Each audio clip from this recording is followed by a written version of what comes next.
Hey guys, my name's Little Red. Boy, do I have a story for you. But first, you're probably wondering why I have that weird name.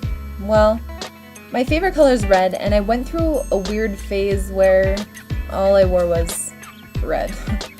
My father decided to give me the name Little Red, and it pretty much just stuck.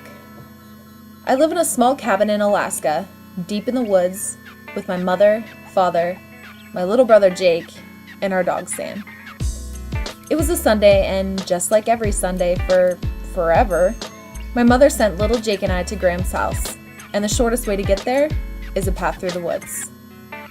Like always, she tells us to be careful and watch for bears, but we all know that goes in one ear and right out the other. We said our goodbyes, and out the door we went. On our way to Graham's house, I always like to take my time and enjoy the fresh air. Jake, on the other hand, likes to run ahead and get himself into a lot of trouble. This time, he was so far ahead that I couldn't see him anymore. I got really nervous. I yelled, "Jake, you better get back here or you're gonna get it!"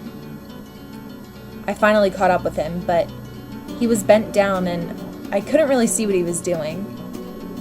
I got close enough to see that he was petting a small cub.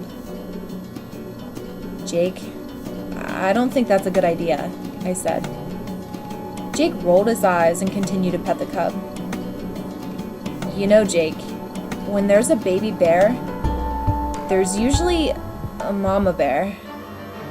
And like clockwork, out from the bushes emerged an angry mother bear, growling a deep, guttural growl, one that I will never, to this day, forget. The mother bear stood almost 10 feet tall. She had huge white teeth, big enough to eat me in one whole bite. I told Jake to slowly back away from the cub. I knew we couldn't run because, in Alaska, one known rule is to never run from a bear because they'll only chase you and you're gonna be dinner. We slowly walked backwards, and I grabbed a large stick in case she would decide to attack us. I knew I had to defend my little brother no matter what. I stood as tall as I possibly could, and I started shouting and yelling at the top of my lungs, trying to get her to retreat. The mother bear took her cub, and they finally vanished into the woods. I knew we couldn't stick around that spot for long, before she might return, even worse, with more bears. We were almost to Graham's anyway, so I knew we had to keep moving.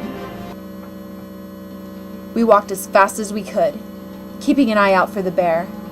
I could smell Graham's cooking, so I knew we were really close. Finally, we reached Graham's house, and I frantically knocked on the door. Graham finally opened the door, and as soon as she did, the wonderful aroma hit my nose like a ton of bricks. "Boy, oh boy, Graham, do I have a story for you," I said. She had a wonderful meal prepared for us. We shared stories, laughs, and good food, and so we couldn't move. Needless to say, Graham drove us home afterwards. The end.